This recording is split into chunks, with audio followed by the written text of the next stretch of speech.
সহজ সরল রান্না চ্যানেলে তোমাদের সবাইকে স্বাগত জানাই। আশা করি তোমরা সবাই ভালো আছো। আজকে আমি দেখো এই করলা দিয়ে আমি একটা সুন্দর একটা রেসিপি বানিয়ে দেখাবো, একটা সবজি বানিয়ে দেখাবো যে একদম তেতো লাগবে না। যারা নাকি একদম পছন্দ করে না তেতো খেতে, তারাও খেতে পারবে, কোনো অসুবিধা নেই। গরমের দিনে এখন এই তেতো খাওয়াটা তো খুবই ভালো। হ্যাঁ দেখো, এই জন্য আমি এই দেখো আধা কেজি আমি করলা নিয়েছি। হুম। আর এই দুটো আলু নিয়েছি, দেখছো। আর একটু মশলা, বেসিক মশলা, এর মধ্যে কোনো মশলা বেশি যাবে না। দেখো একটু এই যে বাদাম, চিনে বাদাম, একটু রসুন, হলুদ, লঙ্কা, মানে একটু মশলা, এর সবজি মশলা, একটু ধনেপাতা, বাস। এইটুকু জিনিস দিয়ে আমি তোমাদেরকে একটা এমন দারুণ মানে বানিয়ে দেখাবো যে তোমরা খেয়ে বুঝতেই পারবে না যে তোমরা করলা খাচ্ছ।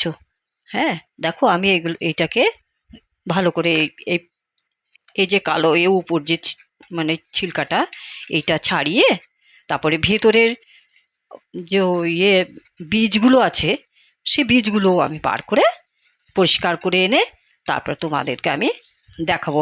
এই দেখো এইভাবে লম্বা লম্বা করে কেটে নেবো। হ্যাঁ, কেটে নিয়ে এসে আমি তোমাদেরকে দেখাচ্ছি, ঠিক আছে।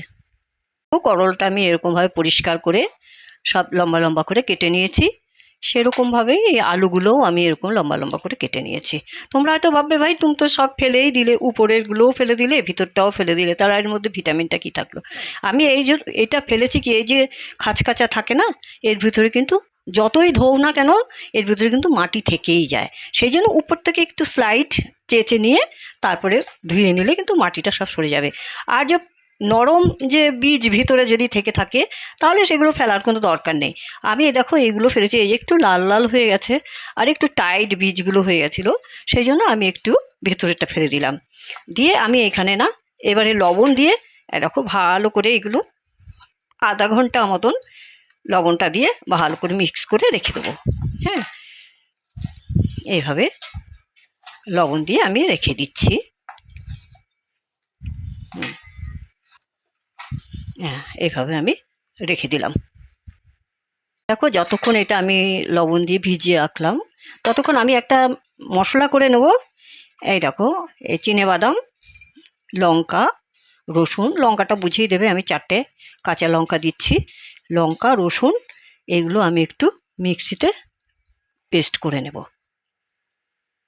দেখো আমি এইটা না চিপে নিয়েছি ভালো করে। দেখো এতটা জল কিন্তু বেরিয়ে গেছে, অনেকটা তেতো ভাব এই জলের ভিতরে চলে যাবে। এই জলটা কিন্তু না ফেলে কিন্তু এটা জুস হিসাবে খাওয়াও যেতে পারে, ডায়াবেটিক লোকেরা খেতে পারে, বা ভালো লোকেরাও খেতে পারে, কোনো অসুবিধা নেই। আমি দেখো এবার বসিয়ে দিলাম একটা কড়াইতে আমি খানিকটা সরষের তেল দিয়ে দেবো। 3 চামচ সরষের তেল দিয়ে দিলাম। সরষের তেল দিয়ে একটু গরম করে নিই। করলাটা একটু লাল লাল হয়ে এলে আমি এই করলাটাকে তুলে নিচ্ছি।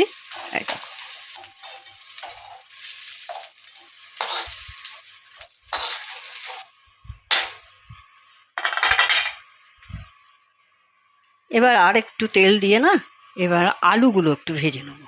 হ্যাঁ, অল্প একটু তেল দিয়ে এবার আলুটা ভেজে নিচ্ছি।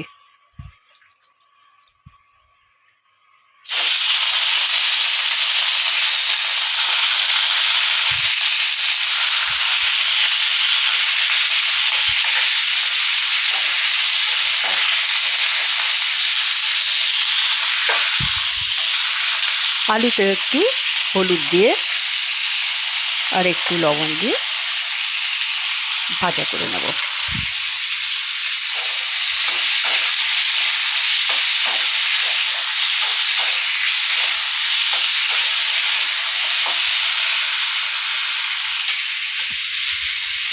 আলুটাও দেখো আমার একটু লাল লাল ভাজা হয়ে গেছে, আমি এবার আলুটাকেও তুলে নিচ্ছি।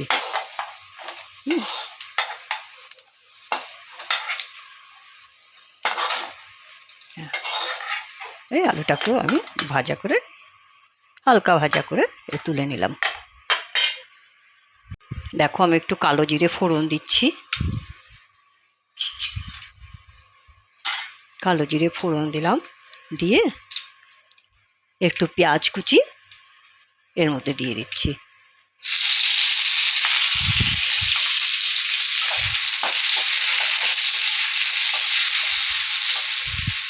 পেঁয়াজটা একটু ভাজা করে নেব। ভাজা হয়ে গেছে। আমি এবারে দেখো এই লঙ্কা, কাঁচা লঙ্কা আর রসুনটা দিয়ে দিলাম। এবার সব মশলাগুলো আস্তে আস্তে দিয়ে দেবো। এ দেখো একটু জিরে পাউডার, একটু এই ধনিয়া পাউডার,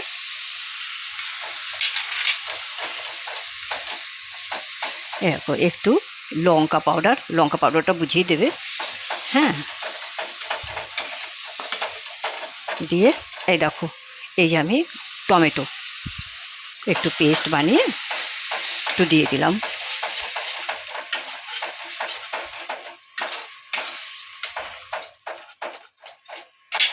এবারে ভিতরে একটু লবণ বুঝে দিও,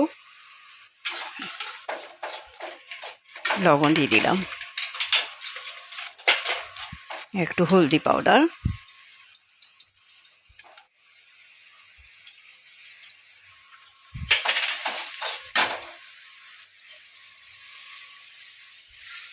দিয়ে একটু ভালো করে একটু ভেজে নিতে হবে। হ্যাঁ,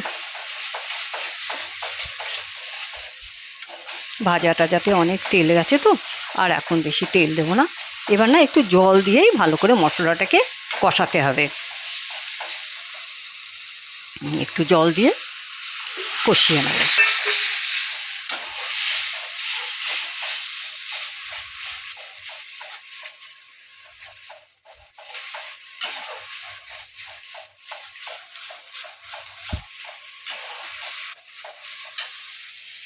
যে চিনেবাদামটা যে আমি গুঁড়ো করে রেখেছিলাম না, এই দেখো এখান থেকে আমি 2 চামচ চিনেবাদাম গুঁড়ো দিয়ে দিচ্ছি। ব্যাস।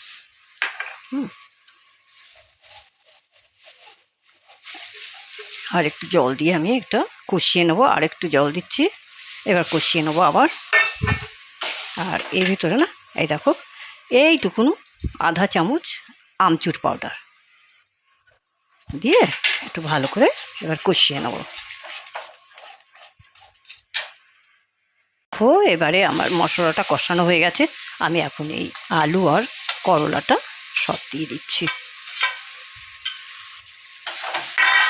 দিয়ে আবার একটু কষিয়ে নেবো এর ভেতরেই, মশলার ভেতরে।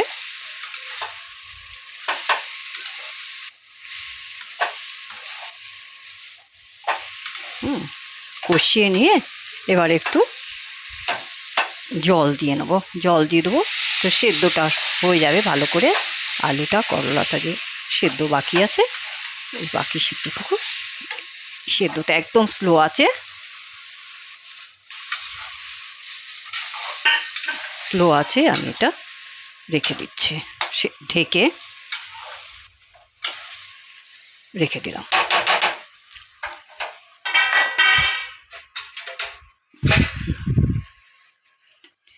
পাঁচ মিনিট রাখলেই কিন্তু সেদ্ধ হয়ে যাবে। দেখো তরকারিটা কিন্তু আমার হয়ে গেছে। হ্যাঁ না, দেখো মাঝখানে মাঝখানে না ভালোভাবে নেড়ে চেড়ে কিন্তু করে নিতে হবে। হ্যাঁ, এই দেখো আমার একদম তরকারিটা রেডি হয়ে গেছে। এখন কি করব বলো?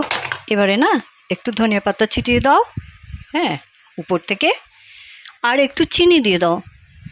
হ্যাঁ, এই 1 চামচ মতো, বেশি নয়, এই 1 চামচ বাস। এইটুকু চিনি দিয়ে ভালো ভালো করে এবার নাড়ে চেড়ে বাস তৈরি হয়ে গেল। হ্যাঁ, একভাবে এইভাবে তোমরা এবার বানিয়ে দেখো। হ্যাঁ, একটু তিতো লাগবে না, কেউ বুঝতেই পারবে না যে করলা। হ্যাঁ, এই দেখো এইভাবে নাড়িয়ে দিয়ে আমি একবার তোমাদের একটা পাত্রে উঠিয়ে তোমাদেরকে দেখাচ্ছি। এই দেখো হয়ে গেছে একদম। দেখো আমি তোমাদেরকে একটা পাত্রে উঠিয়ে দেখাচ্ছি। খেতে খুব টেস্ট হয়, তোমরা একবার বানিয়ে খেয়ে দেখো, তারপরে আমাকে কমেন্টে জানিও কেমন হয়েছে। সবাই খাবে, সবাই খুশি হয়ে খাবে, একটু তিতো লাগবে না। হ্যাঁ, যদি তোমাদের এই মতলব রেসিপিটা ভালো লাগে তাহলে একটা লাইক করো, সবার সাথে শেয়ার করো, আর সাবস্ক্রাইব করো আমার চ্যানেলটাকে। হ্যাঁ, আবার একটা নতুন রেসিপি নিয়ে আমি তোমাদের কাছে আসবো। তোমরা সবাই ভালো থেকো। ধন্যবাদ।